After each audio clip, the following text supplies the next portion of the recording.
Good morning, everyone. Hi, it is Stacy. This is Loving My Veteran. We are walking in my shoes this morning. We are wrapping up the fifth part of a series. Why is it always about the veteran? What about me?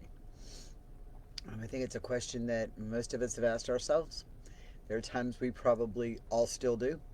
So we're going to wrap this up today and kind of just end this about how we take control. We need to make it about us. So grab your coffee. We're going to get started. You know, I have to have coffee first, and we'll talk about it.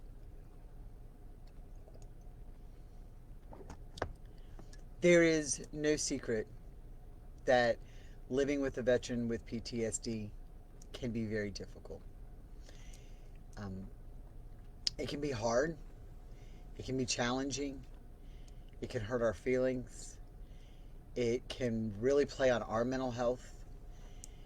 There are a lot of reports that spouses and loved ones of veterans with PTSD develop signs and symptoms of secondary PTSD. Good morning, Kathy.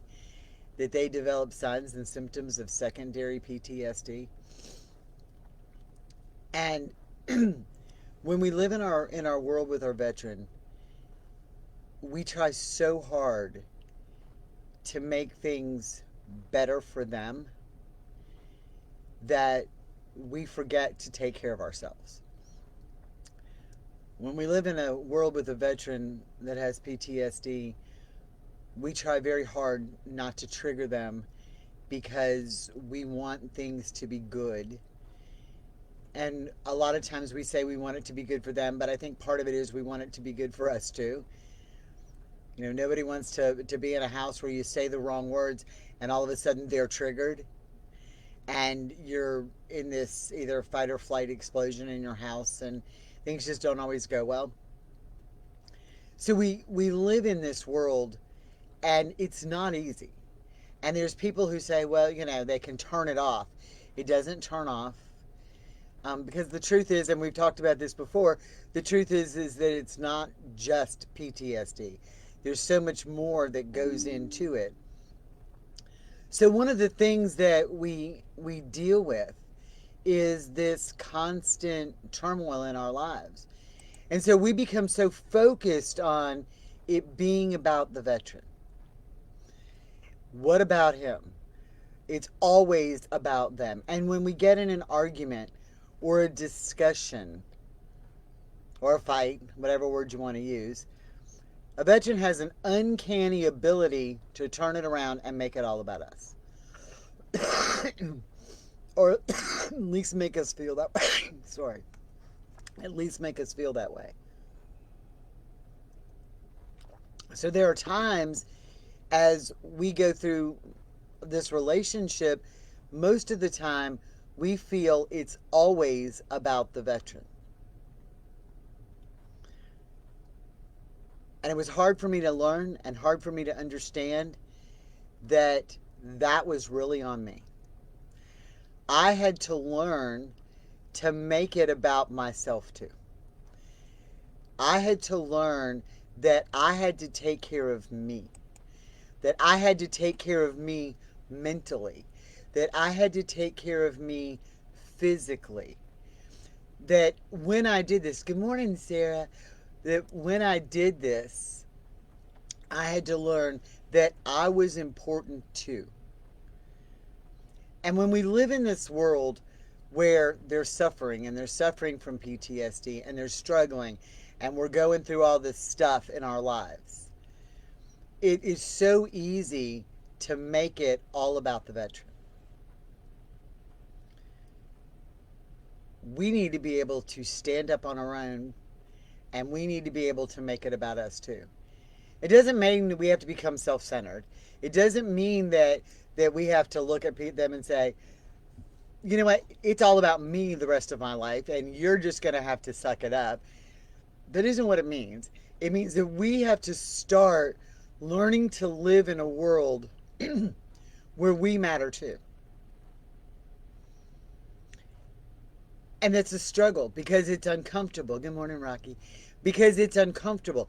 It is uncomfortable for us to think we matter and we're more important than anybody else in our lives.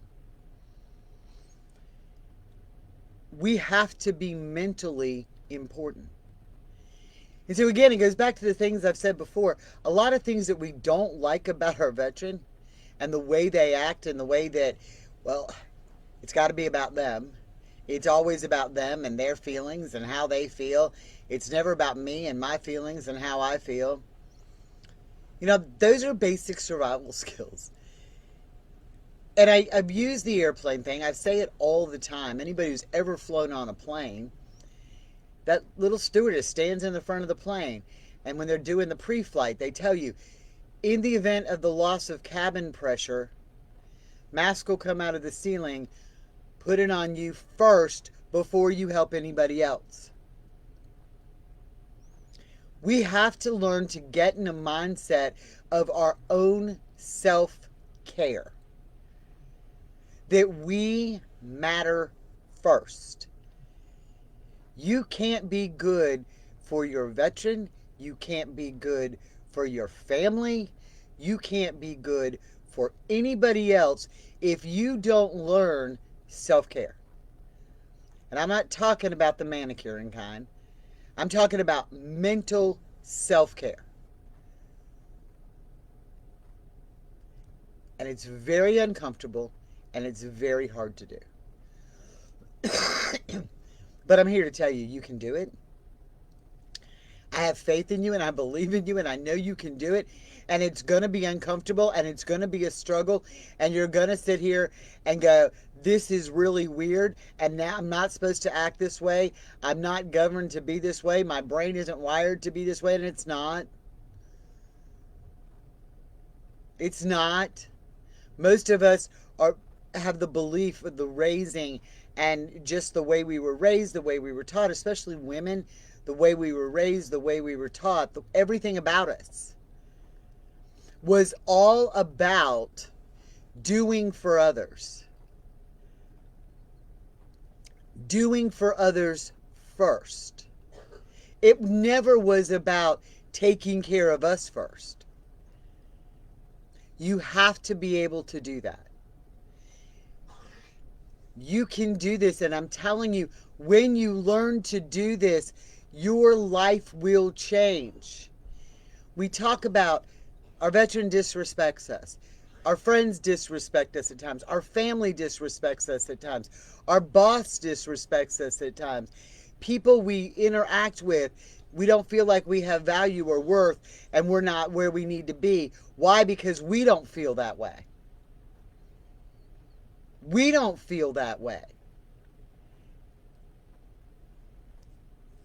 We have to be able to learn to feel that way. The reason it's all about the veteran is because we allow it to be.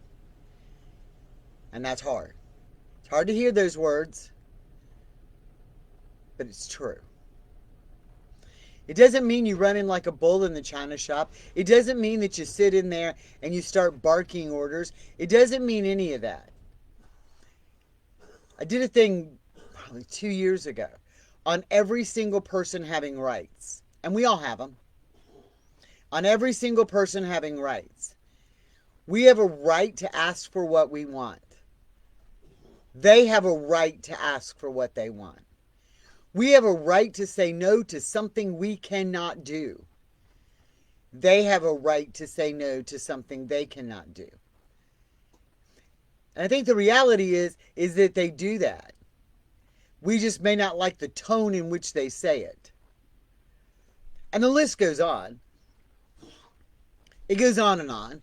But I'm telling you, when you don't learn your own self-value and your own self-worth, this is what happens. How many times have you been exhausted, done so much for everybody else, you keep going and going and going, and you're thinking, oh, I'm going to be able to sit down for a few minutes and have lunch if you're at work and I'm going to have lunch, and then somebody picks up the phone and they need to talk to you. Well, you really need a mental space. But what do? We pick up the phone and we talk to them anyway. When you learn your value and you learn your worth and you learn to make it about you, you will not pick up that phone and talk to them anyway. And we don't think about that. It happens in our whole world. I've done this analogy before. I think it's kind of a great analogy. So here's the typical wife kind of deal, right? And it applies to anything. This is the person who doesn't know self-care.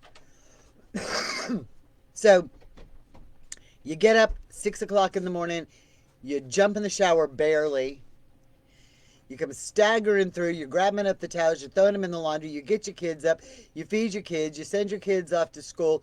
Somewhere in there, you're sticking your makeup on as you're running out the door to go to work, but you're going to be late because your kid forgot something. So you're going to be late because your kid forgot something. You get into work, you come sliding in your desk, you haven't even had your coffee yet, and now everybody's coming into your office and they want to know, what do you need to do about this? Look, I just want a cup of coffee. And they're like, okay, but, and they want to go on and on. So then you don't get your coffee. You're doing what everybody else wants. Your day isn't going real well. You got 900 phone calls. You just finally get up to go get your coffee. On your way back from getting it, somebody stops you. Your coffee is now cold. Then you get a phone call from your kid's school. This is all like 9:30 in the morning. You get a call from your kid's school that they don't have the permission slip that you signed, that they didn't bother to bring, so they can't go on the field trip. Kids in tears, school says they can't go. Now you either got to take off work, run down and grab it and sign the permission slip, or get somebody else to do it. Your boss walks in because he now has a project for you to do. You got a kid who's crying, not going on their field trip. Your coffee is getting cold again. You finally decide you're going to get some lunch because you got somebody else to go sign the permission slip. You're finally going to get some lunch. Your plan is to get lunch. The project your boss took longer. So you're going to go to the vending machine because you can't go get what you really planned on. You got something that you're sitting at your desk. You think you're going to get 15 minutes and your friend calls because they can't find the recipe to something and they're having a crisis. And you're like, are you kidding me? Soon as you get off the phone with them, your veteran calls and says, oh, by the way, my VA claim is due today. And you're like, what? My VA claim is due today. Do you have all the paperwork? Because it all needs to be turned in today. You're like, oh my gosh, no, I do not. But where do you plan on me getting this done? So now this has to be done on top of that. You finally find a way to get the paperwork that you need because you were smart enough to do it online on the OneDrive so you can now download it and look at it. So you're doing this. You still got the projects going on at work. An emergency happens at work because somebody can't find the toilet paper, right? This is how it works in our world. Then the soccer mom calls because you said, I'm not going to be soccer mom this year. And they're like, we don't have snacks and you do such a good job. Can you pick them up, please? So you see what I'm talking about? And you can go on and on until 2 o'clock in the morning. But this is what we do. We please everybody else and we don't take time for us. And what happens is we become very focused on it's all about the veteran. It is a lot of times, but we make it that way. But it's also about everybody else in our lives. It's about every single person in our lives. When we do this, we don't determine value and worth and need. When the truth was, if your kid didn't take the signed permission slip, he should have sat his tail at the school. But we're pleasers. We're going to fix that. When they had some crisis and you didn't get a cup of coffee, they could have waited long enough for you to have made it and gone back to your office. But we're not going to tell people that. When your friend calls because she needs the recipe, you could have said, I can't do this right now. I'll send it over to you later, and hung up the phone. When the new soccer mom calls and says they don't have snacks, you could have looked at them and said, go get a bag of apples. But we don't. We don't, because we believe in our gut that our worth is based on what we do for others and not what we do for ourselves. And for those of you who are way younger than me, you're getting a head start on this. I was in my 50s before I figured it out. when I worked in the EMS world, we worked like 12 on, 12 off for 3 days. It was a weird schedule. There were literally times that I worked 48 to 72 hours straight and slept in an ambulance in a parking lot for 2 hours because it was, oh, we don't have a medic. We ran 17 ambulances. You had a whole lot of medics. The problem is that I was the medic who was always going to say yes because I believed that my value was in saying yes. They can't do it without me. You know what happened the day I got sick? They found somebody else to get on that ambulance, didn't they? And that's what happens when we are sitting here saying it's all about the veteran. We need to take time out for us, and we can do this. You guys can do this.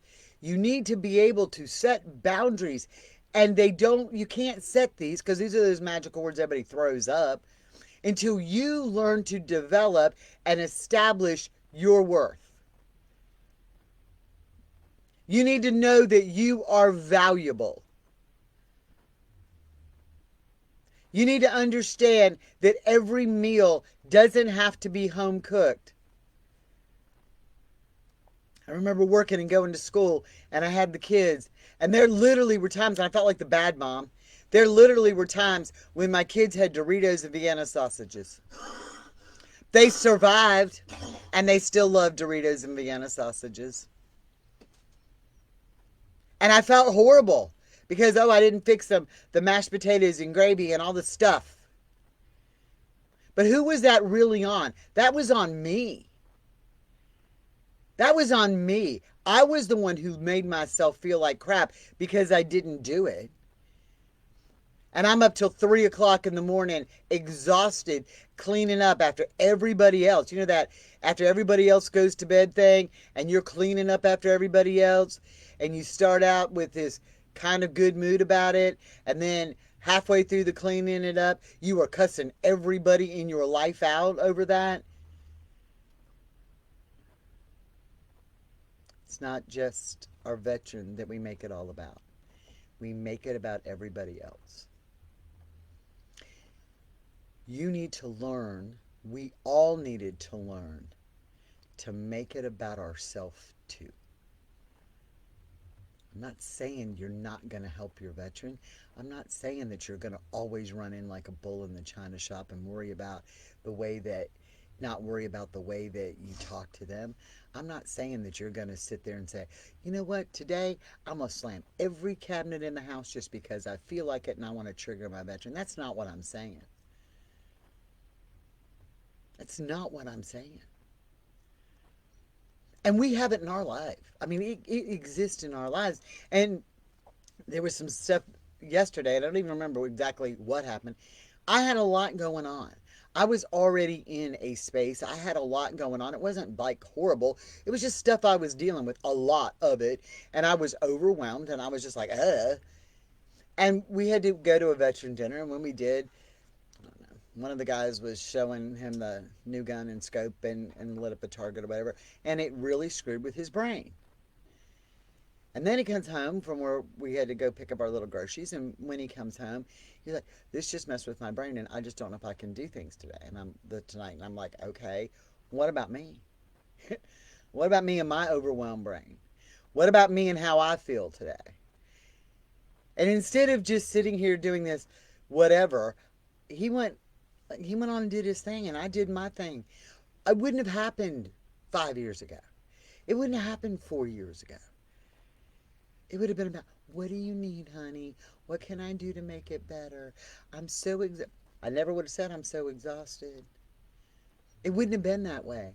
I had to learn to take care of me, and I didn't even, in my brain I said, well, I'm sorry you're feeling that way, but what the hell about me and the way I feel today? I didn't say it out loud, but when I said it to myself, I was like, you know what? Make you the priority right now. We don't do this. We don't make ourselves the priority. You can only give so much. I'm from the South, and people down here drink sweet tea. You can only pour so much sweet tea out of the pitcher before the sweet tea becomes empty. And we have to make more sweet tea. You can only give so much of yourself until you have to stop and brew the tea.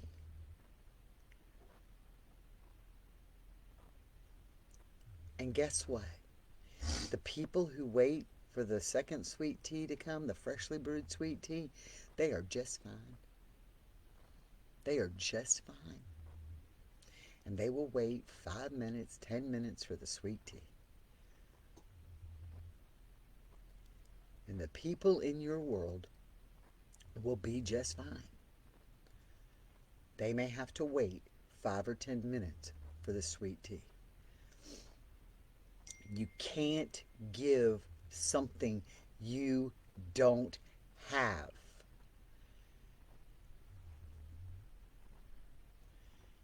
You can't give of yourself when you don't have anything left to give.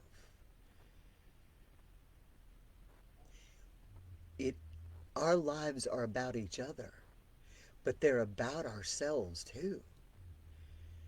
There are days he's not in a headspace to deal with things. Okay. And he'll say that to me. And I'm like, okay. And at that point, I usually don't ask him to give more than he can. But there are days I'm in a headspace too, and he may say something, and I'm like, I just can't do this today. Now, the first, probably 40, 50 times I was like that didn't go over real well. But once it happened consistently, because see, consistent is what's important in building relationships. They want strong. They want strong partners. And the way you become a strong partner is, and they don't like the unknown. So the way you become a strong partner, where they know how you're going to act or react, when you consistently start doing something, even if they don't like it in the beginning, it's almost like a test to see if you're going to do this all the time. Because once you continue to do this, it becomes known to them and it's not unknown. And whether they liked it or not in the beginning, they're going to get comfortable with the consistency in knowing when you're going to say, I can't. And you know what the most rewarding thing is? Is when they go to you and they say, Hun, I know you have a lot going on. Can you get to this today? Or can you do this? Or you want me to handle it? Or can we do it another day? When they see that you may be overwhelmed and they see it and they say, hey, is it something you can add to your plate today? That is the victory of every victory you have, but they don't see it unless you are consistent in what you can and cannot do. You have to learn to be consistent. And it doesn't mean that you don't value them. And it doesn't mean that what they have to say isn't important or what they need done isn't important. It's where does it fit where you can devote your attention to it to give it the importance it needs. And sometimes it just means you can't.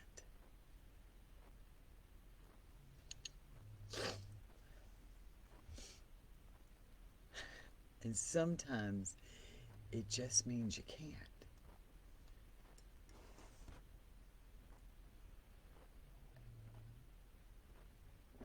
You can't give from an empty cup.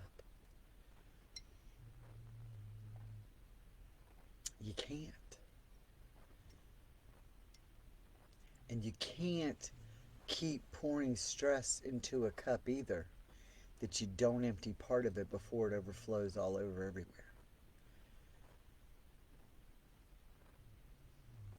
So you got to remember that when we say it's always about the veteran, and I'm not saying that they don't have a lot, because they do. And it is a balancing act for us. And it is finding a way to communicate and a way to navigate. It's just about making those changes as you find the way to navigate and communicate and get through things. And you can do that. There's a lot of people who have done it and done it successfully. They will tell you it wasn't easy getting there. I talked to two people yesterday, and they were like, I said, do you remember when you went from this, whatever was their most horrible space,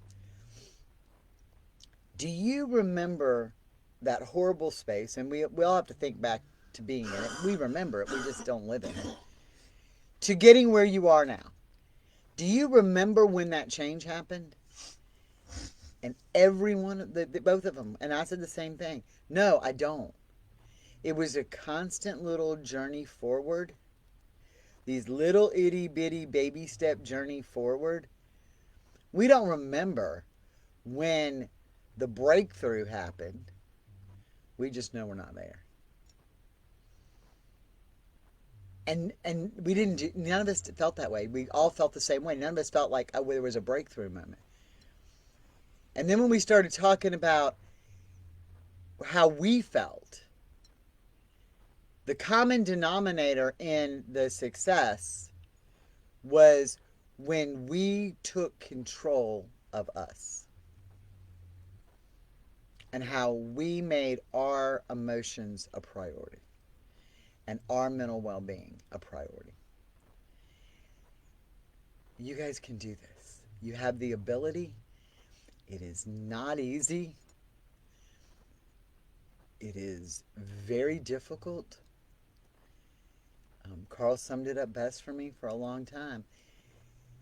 I was famous for having knee-jerk reactions, as he called them. That it didn't matter if it was a good thing or a bad thing. I would just be like, phew, and go from whatever, because I just felt like I had to do it. I had to accomplish it. I had to handle it.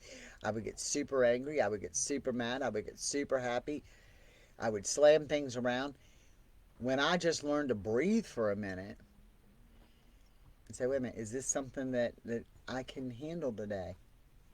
Or at this moment? Things changed across the board, not just with him. In my whole life, things changed. So the truth is, why is it all about what is about the veteran? Because a lot of times we make it about the veteran. Today, moving forward, you need to make life about you too. You need to make yourself a priority. Your mental health, how much stress can you handle? Don't let your stress cup get so full that it overflows. And don't let your pitcher of giving get so empty that you can't give anymore either. And you got to stop when you're pouring stuff into the stress cup. It's got to stop till you remove some out of it. And your pitcher of giving, you have to stop sometimes and refill it. And you can do both, and it will forever change your life, I promise. And I have faith in you, and you guys can do this. It's not easy, but oh my God, is it worth it? And it is worth it in every aspect of your life. I want everyone to have a blessed Friday. We're going to put some stuff out in the group and on the pages. We really appreciate all of you. We have great vision for where we're going in 2024 and what it will do to help not only y'all and your veterans, but to help others who were in this place that we were all in when we came here in the beginning. And that's what it's all about, is helping one other person. So I'm going to get off of here. I am Stacy. This has been Walking in My Shoes. We're loving my veteran. I love mine today, every day, and always. Y'all have a blessed day.